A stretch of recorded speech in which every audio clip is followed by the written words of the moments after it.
ok?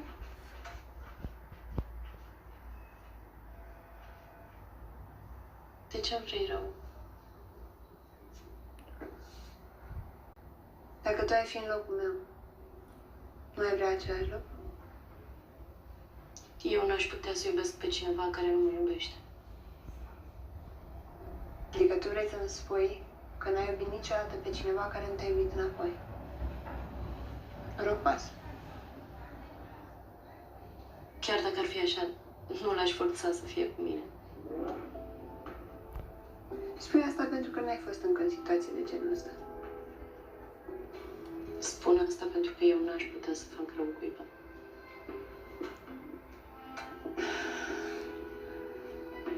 Și totuși mie mi-ai făcut.